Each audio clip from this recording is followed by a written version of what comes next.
दोस्तों, मैं Dinesh किओरा, news time आपका स्वागत है। हाँ, भारतीय जनता पार्टी जो उसके खिलाफ बोले उसको ख़त्म कर दो, कुचल दो, जेल में डाल दो।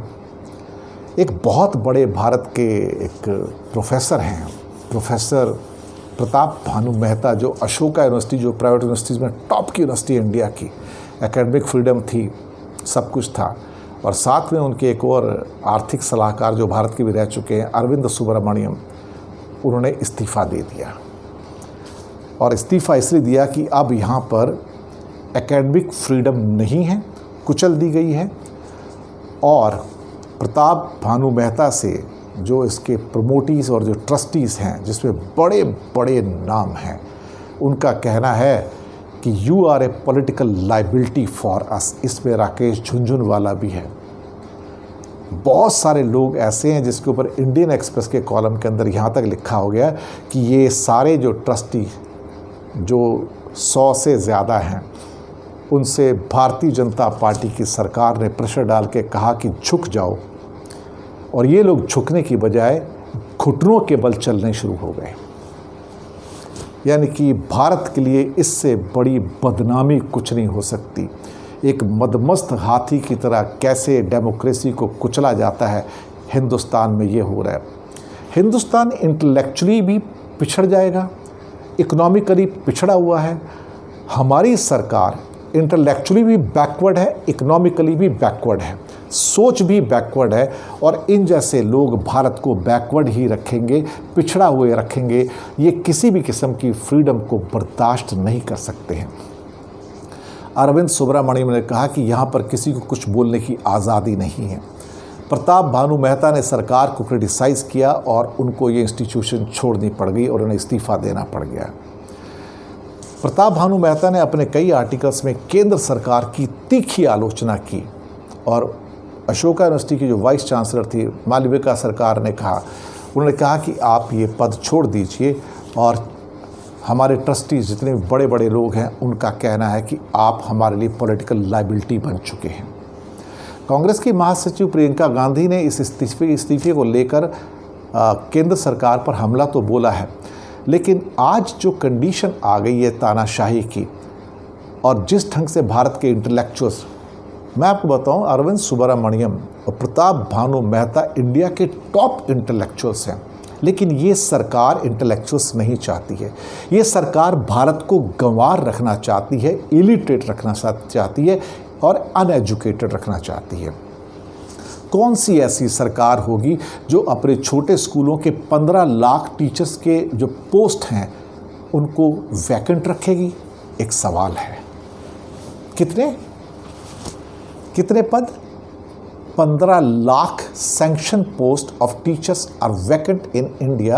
Children don't have teachers in the school to teach them. Almost 40 central universities do not have, to the level of almost 38% faculties there to teach. Central universities. IITs, उसके अंदर इस टाइम करीब 35 से 40% की सैंक्शन स्ट्रेंथ की faculties की shortage है। IIMs के अंदर तो आप सोच के हैरान हो जाएंगे, 74% शॉर्टेज है फैकल्टीज़ की। जहाँ पर टीचर्स भर्ती ना किए जाएं, जहाँ पर प्रोफेसर्स भर्ती ना किए जाएं, जहाँ पर इंडिया के टॉप इंटेलेक्चुअल प्रताप भानु मेहता, जो पहले वाइस चांसलर भी थे अशोका यूनिवर्सिटी के, और अरविंद सुब्रमण्यम निकल जाएं वहाँ से, त्याग पत्र दे दें, क्योंकि वो पॉलिटिकल लाइबिलिटी हो गए हैं ट्रस्टी के लिए। क्योंकि ट्रस्टी बीजेपी के सामने झुककर देखा जाए तो घुटनों के बल चल रहे हैं। ये कहते हैं कि गुरुदेव की मूल भावना के खिलाफ है। रविंद्रनाथ टैगोर ने कहा था, जहाँ चित्त भय शून्य हो, जहाँ ज्ञान मुक्त हो। ज्ञान को बेड़ियों में बांधना और जनता के चित्त में भय पैदा करना भारतीय जनता पार्टी का उद्देश्य है। वो दरअसल सुब्रमण्यम और प्रताप भानु मेहता भारत की जलती हुई मशालें थी, लेकिन भारतीय जनता पार्टी ने उसे भी ध्वस्त कर दिया, ख़त्म कर दिया। समझ नहीं आता कि बीजेपी भारत को फिर से उसी ओर लेके जा रही है जहाँ पे शायद मध्यकाल का युग होता है। आपको याद है कैसे कि बहुत हज़ारों साल पहले बाहर से जो दुश्मन आए थे उन्होंने नालंदा और तक्षशिला की जो यूनिवर्सिटीज़ हैं उनके अंदर आग लगाती थी और उसमें हज़ारों लाखों किताबें जलकर राख हो गई थी। उनका मानना ये था, जी हाँ, उनका मानना ये था कि अगर यहाँ से ये ज्ञान का सागर यानी कि जो नॉलेज के जो भंडार बने हैं, जो बुक्स हैं, अगर इनको जला दोगे तो इंडिया जो है वो अशिक्षित रह जाएगा, अनएजुकेटेड रह जाएगा। अब वही फिर से भारत में हो रहा है, यानी कि टीचर्स भर्ती मत करो, प्रोफेसर्स भर्ती मत करो, और जो थोड़े बहुत आपके खिलाफ जाएं उनको बाहर निकाल दो और उनको एहसास दिलाओ कि हमें आपकी ज़रूरत नहीं है, इंडिया को आपकी ज़रूरत नहीं है। इसकी वजह से जो स्टूडेंट्स, फैकल्टीज़, जो अशोका यूनिवर्सिटी के अंदर हलचल मची हुई है, तूफ़ान आया हुआ है, और ये तूफ़ान जो है अभी ख़त्म होने वाला नहीं है। दरअसल ये एक किस्म से कहा जाए तो भारत की जो एजुकेशन का जो सिस्टम है उसके अंदर सरकार ने एक कील उसके कॉफिन में और ठोक दी है। सरकार भारत से एजुकेशन सिस्टम को डिमोलिश कर देना चाहती है, जैसे देश के दुश्मनों ने नालंदा की लाइब्रेरी के अंदर आग लगाई थी और कहते हैं कि वो आग कई महीने लगी रही थी। वही हो रहा है, ये भी एक किस्म की आग है जहाँ भारत के इंटेलेक्चुअल्स को उठा के दरकिनार करके फेंका जा रहा है ताकि इस देश के अंदर लोग गंवार रह जाएं, अनपढ़ रह जाएं। कमाल की बात है, एकेडमिक फ्रीडम की बात करते हैं और क्रिटिसिज्म बर्दाश्त नहीं कर सकते। ये लोग डेमोक्रेसी की बात कर सकते हैं, लेकिन कोई इनके आगे बोल दे तो ये सुन नहीं सकते, उसको जेल में डाल देते हैं। और उसके बाद एक के बाद एक प्रोफेसर इस्तीफ़ा दे रहे हैं, लेकिन जितने बड़े बड़े लोग हैं जो इनके ख़ास तौर से जो संस्थापक हैं वो बोलने को तैयार नहीं हैं। कमाल की बात है। और इसमें से 2 संस्थापक जो जिन्होंने यूनिवर्सिटी बनाई है उसमें 100 से ऊपर है टोटल मिला के, आशीष धवन और प्रमथ राज सिन्हा, उन्होंने प्रताप भानु मेहता से मुलाकात की और कहा जाता है, उन्होंने कहा कि अभी का जो राजनीतिक माहौल है उसके अनुसार आपके कुछ काम ऐसे हैं जिसको हम प्रोटेक्ट नहीं कर सकते, और ये बौद्धिक हस्तक्षेप यानी कि इंटेलेक्चुअल, जिसे क्या कहते हैं इंटरफेरेंस, वर्ड यूज़ किया गया है इंटेलेक्चुअल इंटरफेरेंस, कि भानु प्रसाद मेहता इंडियन एक्सप्रेस में लगातार कॉलम लिखते रहे हैं और सरकार की आलोचना करते रहे हैं।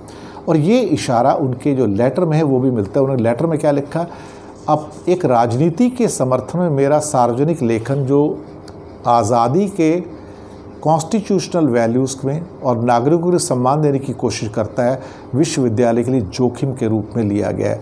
Now whatever I am writing, whatever I am saying, whatever I am trying to protect, which is given to me through the Constitution, has become a danger for the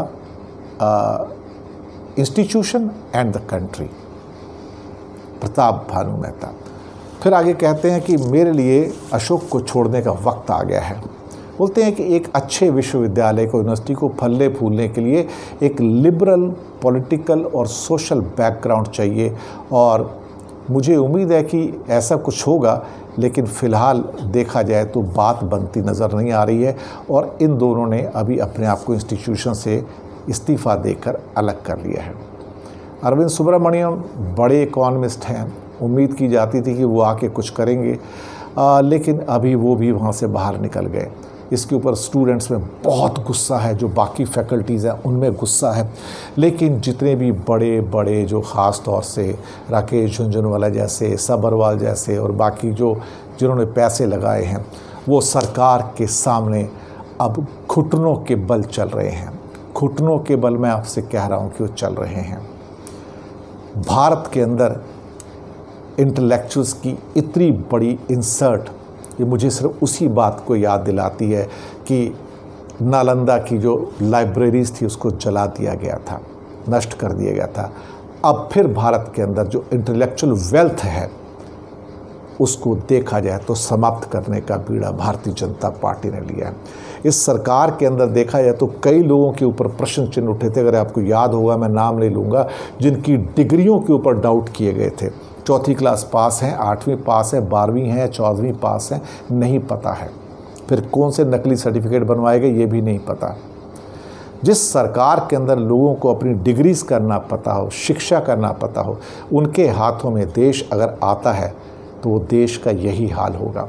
हम ना केवल इकोनॉमिकली पीछे जा रहे हैं, बैकवर्ड हो रहे हैं, हम इंटेलेक्चुअली भी बैकवर्ड हो रहे हैं। और India will never prosper, will never become a rich country where, आप कहते हैं ना कि अकबर के दरबार के अंदर भी 9 रत्न होते थे, विक्रमादित्य के दरबार के अंदर भी हीरे हुआ करते, जिनकी पूजा हुआ करती थी। हीरे के मतलब ऐसे व्यक्ति जो सम्मानीय होते थे, जैसे कालिदास वगैरह थे।